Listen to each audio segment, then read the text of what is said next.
Good evening बच्चों। The complete education point पर हमारे बच्चों का बहुत बहुत स्वागत है।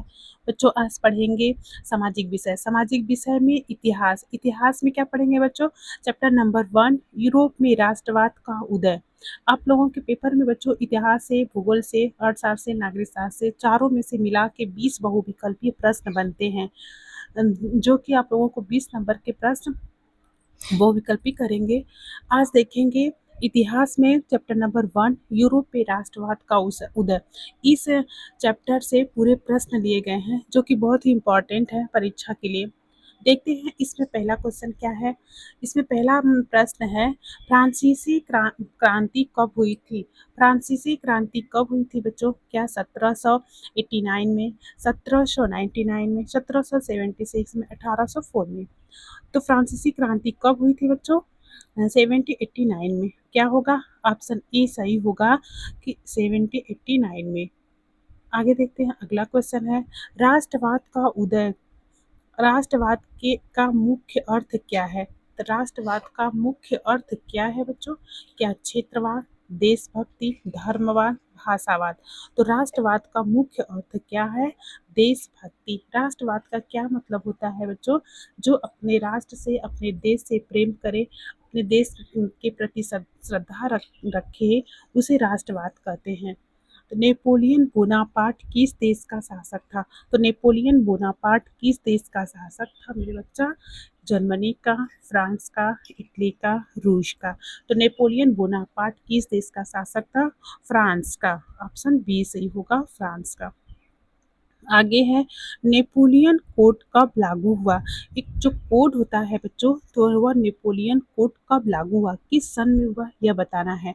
तो क्या 1804 में, 1789 में, 1815 में, 1791 में? तो नेपोलियन कोड कब लागू हुआ? 1804 में। याद रखिएगा, ये सारे क्वेश्चन बहुत ही इंपॉर्टेंट है बच्चा।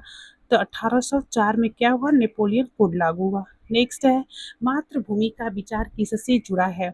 यह बताना है बच्चों कि हमारी मातृभूमि का विचार किससे जुड़ा है। क्या राष्ट्रवाद से जुड़ा है, समाजवाद से जुड़ा है, पूंजीवाद से जुड़ा है, या साम्यवाद से जुड़ा है?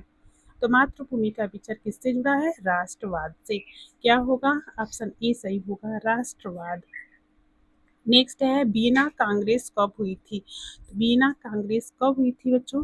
1815 में, 1804 में, 1789 में, 1820 में? तो वियना कांग्रेस कब हुई थी? 1815 में। क्या होगा? ऑप्शन ए सही होगा, 1815। नेक्स्ट है, वियना कांग्रेस का मुख्य उद्देश्य क्या था? यहाँ उद्देश्य पूछा है बच्चा, क्या होगा? वियना कांग्रेस का मुख्य उद्देश्य पूछा है, तो क्या था? क्या क्रांति फैलाना, पुरानी व्यवस्था बहाल करना, लोकतंत्र लाना, युद्ध करना? तो वियना कांग्रेस का मुख्य उद्देश्य था पुरानी व्यवस्था बहाल करना। ऑप्शन बी सही होगा। क्या था? पुरानी व्यवस्था बहाल करना। नेक्स्ट है, जर्मनी किसका प्रतीक है? तो जर्मनी के बारे में पूछ रहा है बच्चों। जर्मनी किसका जर्मनिया किसका प्रतीक है? तो जर्मनी राष्ट्र का, फ्रांस का, इटली का, रूस है। तो जर्मनिया किसका प्रतीक है? जर्मनी का। जर्मनिया से क्या हो जाएगा बच्चों? जर्मनी। आगे है, मारियान किस देश का प्रतीक है? वहाँ जर्मनिया पूछा था बच्चों, यहाँ मारियान पूछा है। तो मारियान किस देश का प्रतीक था? तो जर्मनी का, फ्रांस का, इटली का, इंग्लैंड का? तो किस देश का? फ्रांस का। तो याद रखिएगा, जर्मनिया किस देश का है? जर्मनी का। मारियाना फ्रांस का। क्या होगा? ऑप्शन बी सही होगा, फ्रांस। आगे है, इटली के एकीकरण में किसका योगदान था? यहाँ पे योगदान पूछा गया, तो इटली के एकीकरण में किसका योगदान था? बिस्मार्क का, काबूर का, लेनिन का, हिटलर का? तो किसका था? काबूर का। इटली के एकीकरण में बच्चों काबूर का योगदान था। नेक्स्ट है, जर्मनी के एकीकरण में किसने नेतृत्व किया? तो जर्मनी के एकीकरण में किसने नेतृत्व किया बच्चों? क्या नेपोलियन, बिस्मार्क, काबूर, गारिबाल्डी? तो जर्मनी के एकीकरण में किसने नेतृत्व किया? बिस्मार्क ने। क्या होगा? ऑप्शन बी सही होगा, बिस्मार्क। आगे है, ब्लड एंड आयरन नीति किसने अपनाई थी? तो ब्लड एंड आयरन नीति के बारे में पूछ रहा है बच्चों। तो ब्लड एंड आयरन नीति किसने अपनाई थी? तो क्या काबूर ने, बिस्मार्क ने, नेपोलियन ने, लेनिन ने? तो किसने अपनाई थी बच्चा? बिस्मार्क ने। क्या होगा? ऑप्शन बी सही होगा, बिस्मार्क। नेक्स्ट है, इटली के एकीकरण में गारिबाल्डी का क्या योगदान था? यहाँ गारिबाल्डी का योगदान पूछा है बच्चों। एक एक से सीरियल वाइज सभी का देखिए योगदान पूछ रहा है। तो यहाँ किसका है? गारिबाल्डी का योगदान क्या था? तो क्या राजनीतिक नेता, सैन्य नेता, लेखक, व्यापारी? तो गारिबाल्डी का मुख्य नेता कौन था? सैन्य नेता। क्या होगा? ऑप्शन बी सही होगा, सैन्य नेता। नेक्स्ट है, यंग इटली संगठन किसने बनाया? तो यंग इटली संगठन किसने बनाया? क्या माजनी ने, बिस्मार्क ने, काबूर ने, नेपोलियन ने?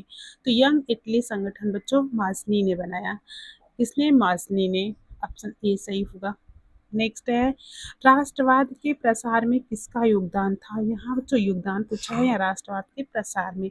तो क्या प्रिंट मीडिया का, केवल युद्ध का, केवल धर्म का, केवल राजनीति का? तो राष्ट्रवाद के प्रसार में किसका योगदान था बच्चा? प्रिंट मीडिया का। क्या होगा? ऑप्शन ए सही होगा यहाँ, प्रिंट मीडिया।